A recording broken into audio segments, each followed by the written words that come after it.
Hello. Thank you for joining us today on the Profit Scale Thrive podcast, where we guide attorneys to overflowing profits, scaled growth, and thriving lives. I am your host, Kelly Brubaker. We have a secret though. This is a special place because we don't work with every law firm owner.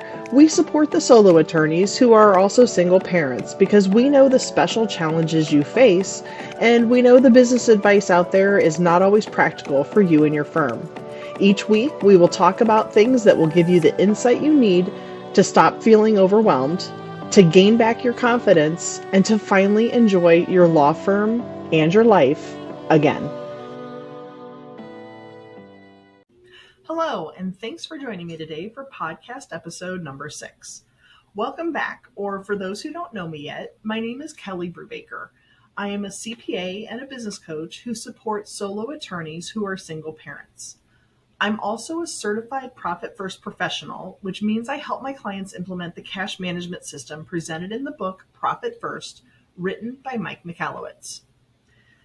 Last week, we began our journey through the book Profit First. And if you missed the last week's episode, it's episode number 5, provides a review of the introduction and chapter 1, Your Business is an Out of Control Cash-Eating Monster.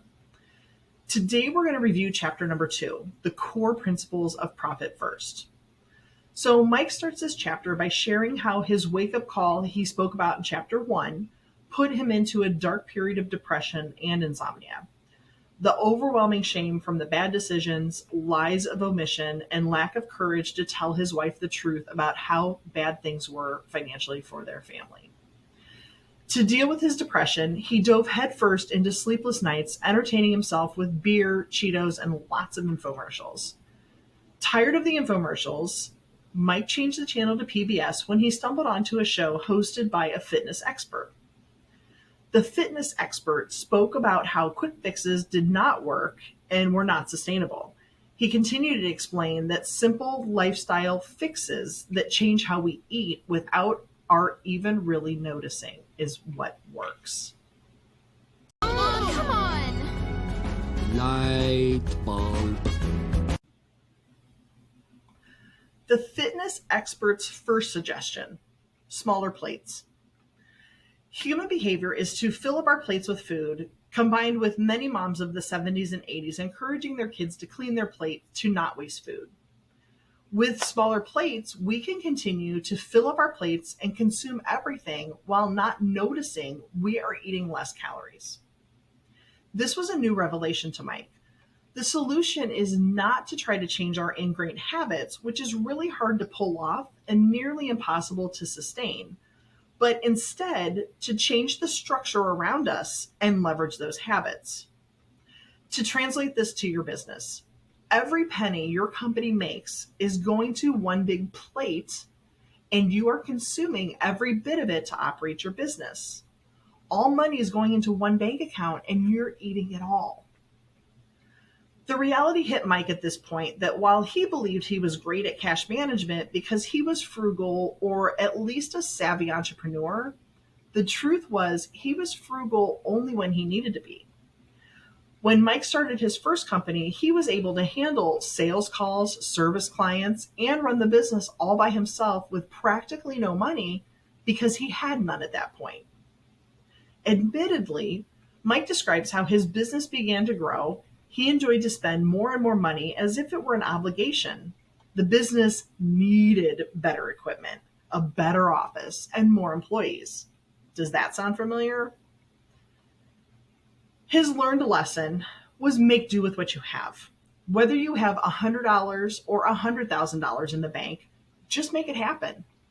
Of course, if you have $100,000, then yes, it's going to be easier to make the same thing happen, but so many things are still possible with only $100. Another learned lesson was that even though his companies were growing quickly, they still survived check to check. His real payday was when he sold each business. These hard lessons became the start of the foundation of Profit First.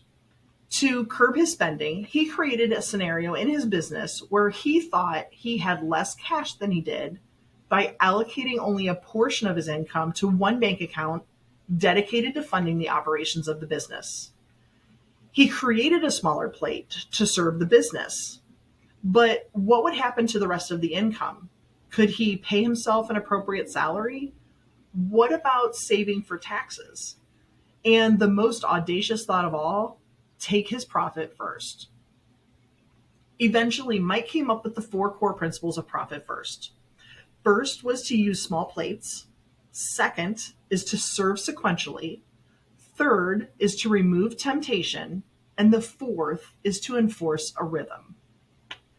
So the first principle, using smaller plates, it starts a chain reaction.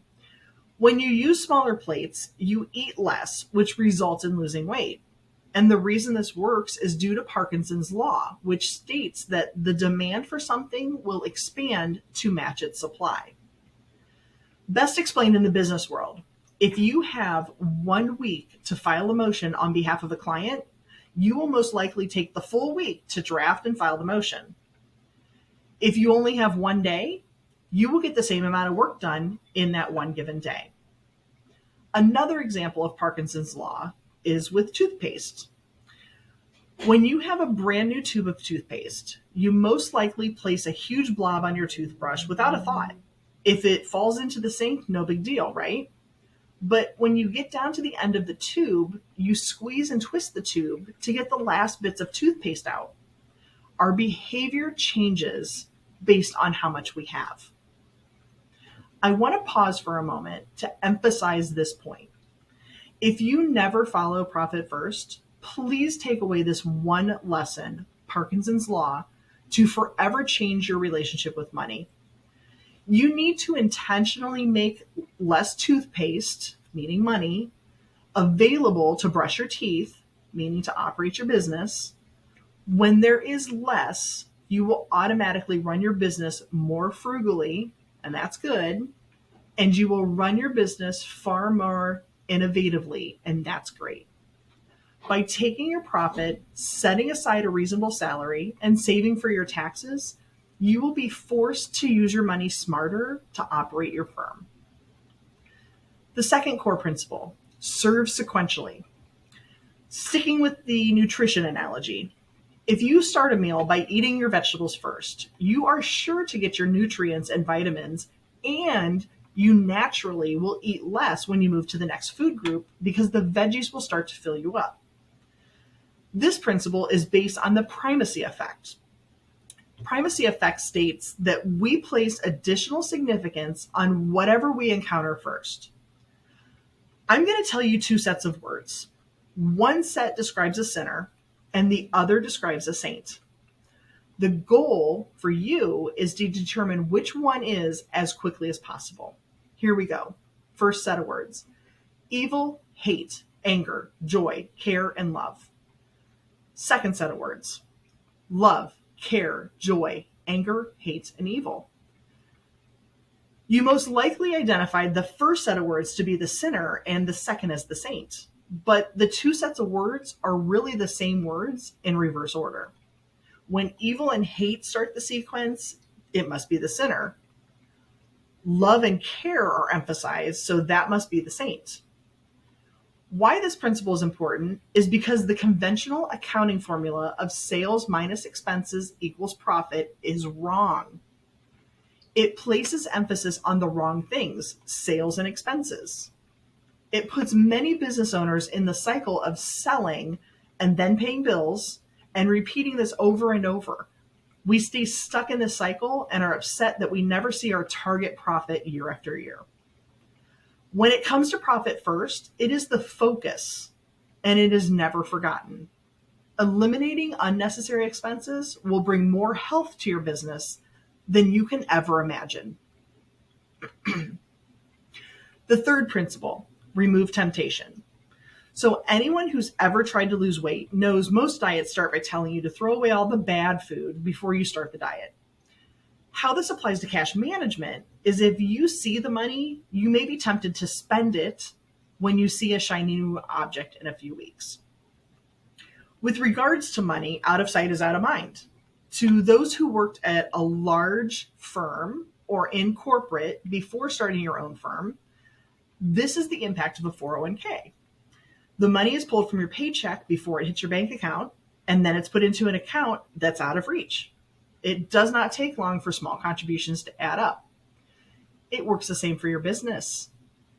As soon as you have income, put a portion of it into your profit account that is out of sight and out of mind. Forget you even have it. It will become your quarterly bonus. And the last core principle is enforcing a rhythm. If you wait to eat when you're hungry, it's usually too late. You will binge and make bad food choices. By eating regularly, you smooth out the peaks and valleys. In your business, you will have no more spending more than you have. By allocating income to the different bank accounts on a routine basis and also paying your bills on a routine basis, you will be feeding the accounts so they can serve their purpose. No more racking up bills because there's no money, but once a substantial deposit arrives, bills are paid as soon as the deposit clears. Routine transactions will become a great indicator of your overall cash flow. You will be able to better monitor your cash position by logging into your bank account every morning. As Mike wraps up this chapter, he offers a challenge. As entrepreneurs, we have an MO to raise the bar and go big or go home. Profit first can be such a radical concept, so let's lower the bar. Start with opening one new bank account to hold your profits. Each week, transfer just 1% of all deposits for that week into that account, and then forget about it. If you can run your business on a $5,000 per week, then you can definitely run it on $4,950 per week. You will not miss the 1%.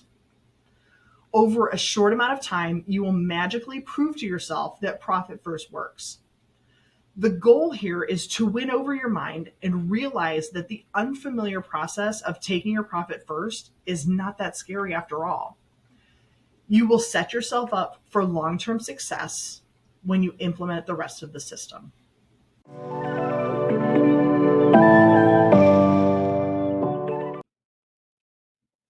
And now it's time for our listener's question of the week. Instead of a listener's question today, there's a side note in chapter 2 of Profit First that's something I would like to address here because I feel many people have the same question. And the question is, if I set aside my profits, how will I grow? And I'm going to read Mike's full response from the book because I can't say it any better. So here's from Mike. By now, I hope I've convinced you that chasing growth for its own sake is how you wind up broken out of business. But that doesn't mean growth does not matter or that you should not want it. Growth strategies have been part of my spiel for years. I have now written multiple books on the idea of fast organic growth. But like most entrepreneurs, I always used to think that it was one or the other. Either you could grow or you could be profitable. You surely couldn't do both. But I was wrong. What I found is that the fastest, healthiest growth comes from businesses that prioritize profit. And it is not because they plow money back into their businesses. Businesses that plow back their profits aren't truly profitable. They're just holding money temporarily and then spending it like any other expense. Profit first sparks faster growth because it makes you reverse engineer your profitability. When you take your profit first, your business will tell you immediately whether it can afford the expenses you're incurring. It will tell you whether you are streamlined enough, and it will tell you whether you have the right margins. If you find you can't pay your bills after taking your profit first, you must address all those points and make the fixes. Taking profit first will help you figure out which of the many things you do that makes money and which don't.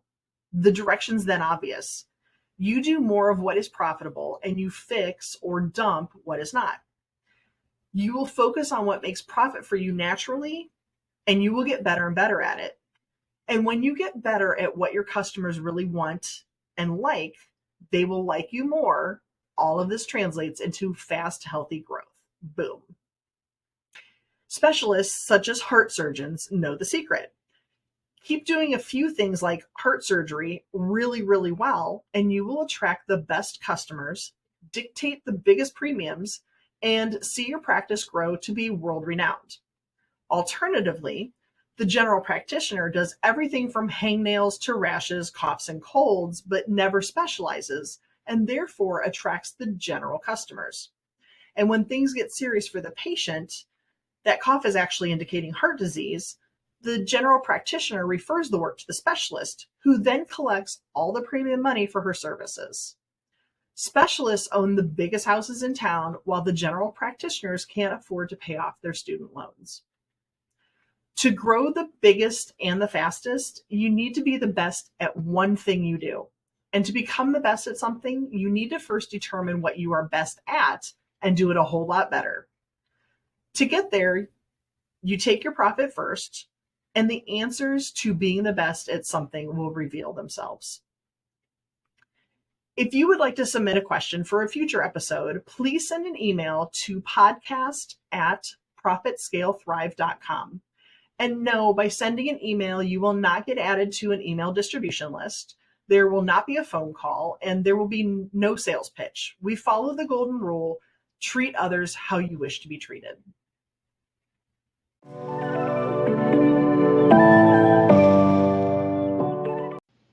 Today's quote is from APJ Abdul Kalam.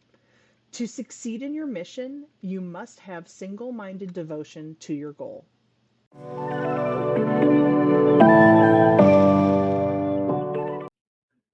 Final thoughts for today. The second chapter is a critical chapter of the book. We talked about the 4 core principles of profit first: use small plates, serve sequentially, remove temptation, and enforce a rhythm. I know you may be skeptical about how this actually benefits you. I promise if you stick with me through the rest of the book, it will all make sense. For this week, here are your action steps. Trust the process. This works, but it's unfamiliar. You will want to resist. Second, open one new checking account at your bank for your profit. Third, transfer 1% of each week's deposits into your new profit checking account. Calendar this task to make sure you routinely do it. Let it sit there for now until we talk about what to do with it. Next week, we're going to talk about the additional bank accounts needed for Profit First and how to assess the health of your firm.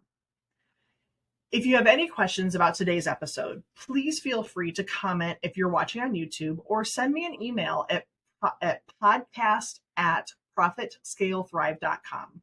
Again, that's podcast@profitscalethrive.com. If you know someone who might need to hear this information, please share this episode with them, or if you're on YouTube, tag them below. Be sure to follow and subscribe to get notifications for future episodes. Did you enjoy this episode? Please consider leaving a review. And before I go, remember, profit is something you intentionally plan for in the beginning. It is not a potential bonus at the end of the year. Thanks, and have an amazing day.